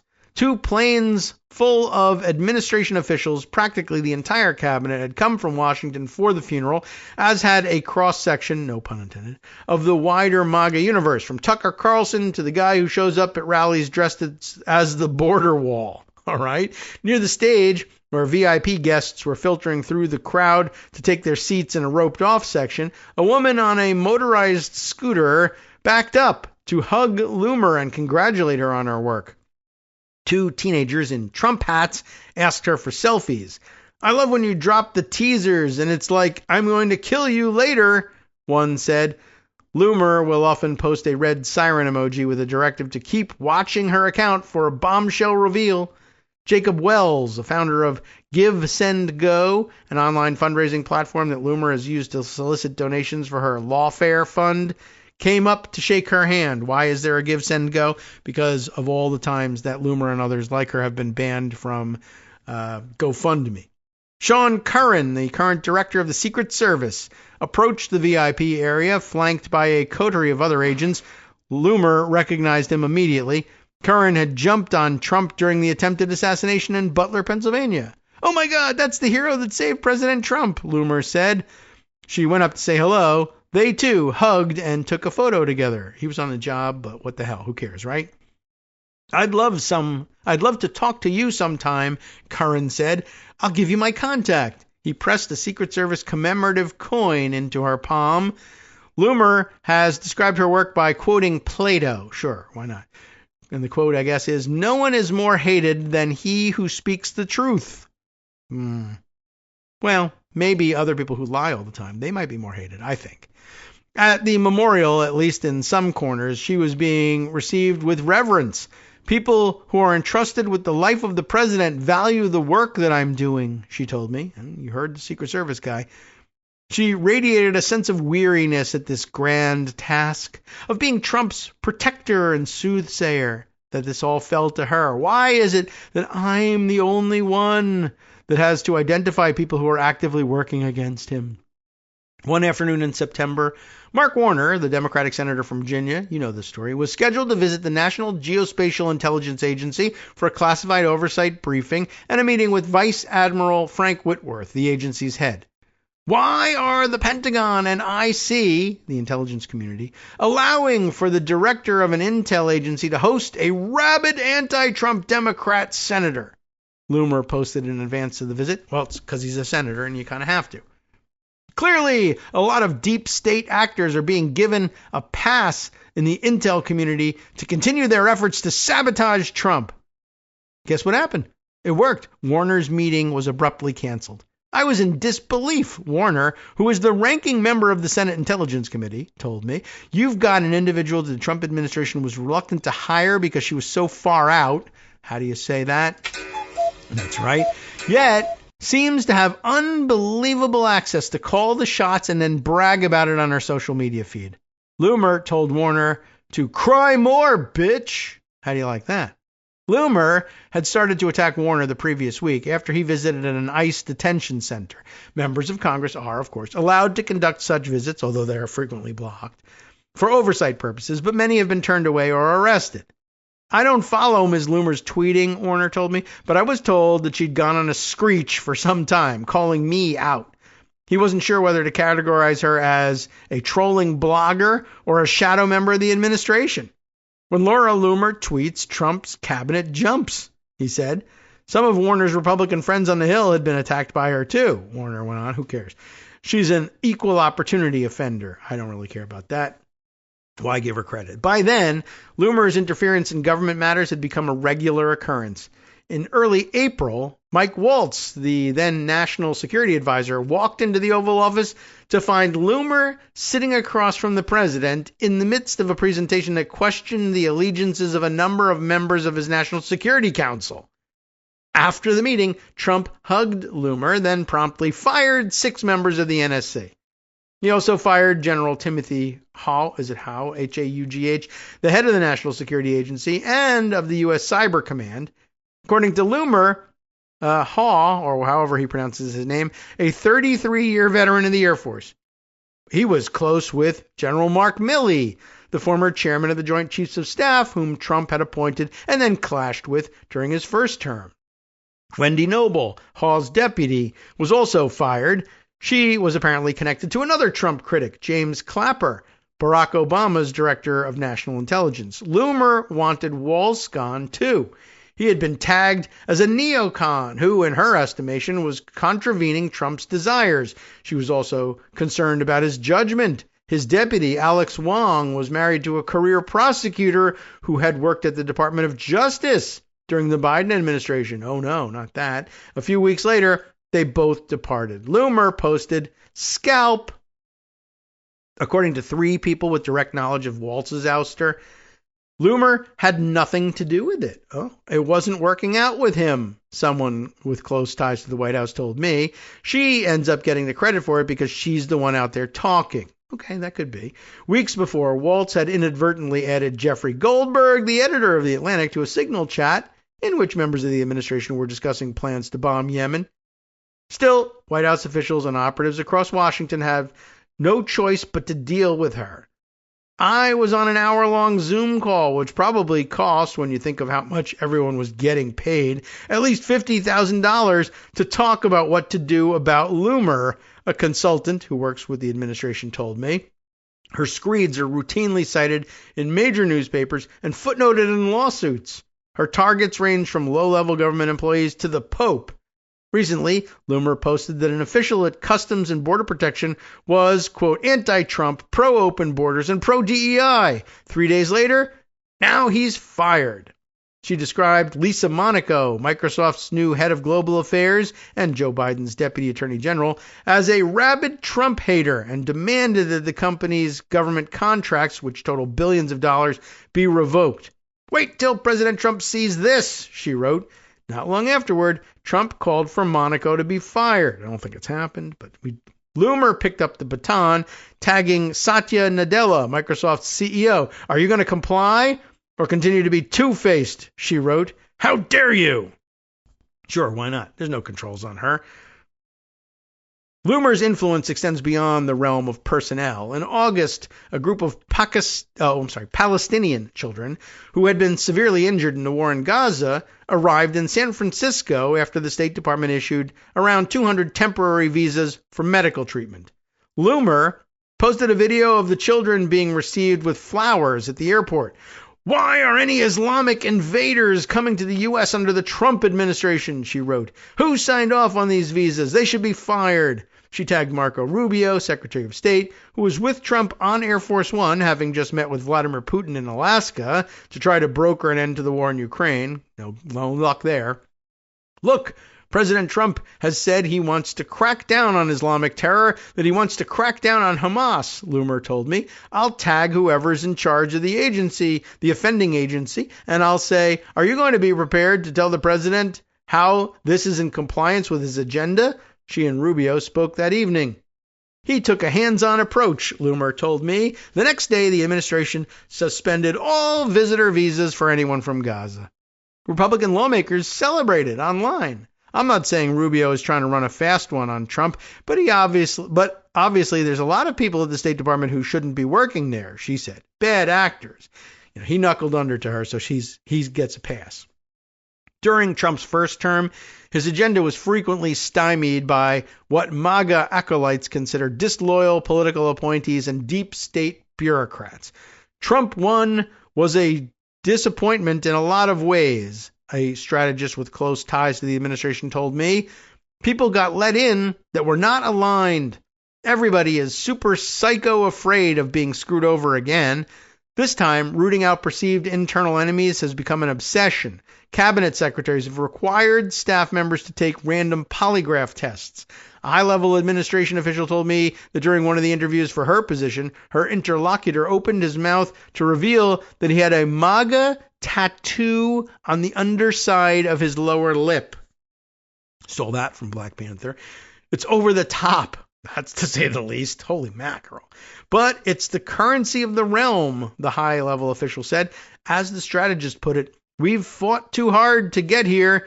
That's just the feeling that permeates everything. At dinner one night, a lawyer with ties to the administration told me, we took power, but we're in a cold war and we may not win. Loomer thrives in this paranoid ambiance. I am screenshotting everyone's posts, and I'm going to deliver them in a package to President Trump so he sees who's truly with him and who isn't, she wrote recently, even though he has criticized him. She doesn't count. Her criticism is the good kind. Like Trump, she prints everything out. Her vetting crusades have brought about a new Washington colloquialism. Bro, I got loomered, a current administration official said over drinks. David Sachs, Trump's AI czar, mentioned in a podcast that AI critics ought to be loomered. Trump himself has said, if you're Loomered, you're in deep trouble. That's the end of your career, in a sense. Loomer describes her project as a constant purge. Every day I find a new one, she told me. It's never going to end. Now on to the background stuff about Loomer. And, we're like 1/3 of the way through this thing. So, yes, we're going to run out of time. But, wow, what we learned in that 1/3 probably will motivate you to read the rest of the 2/3 on your own. And we may have to do it that way. But just in case you were wondering about background, that comes next. Loomer was born in 1993 in Tucson, Arizona.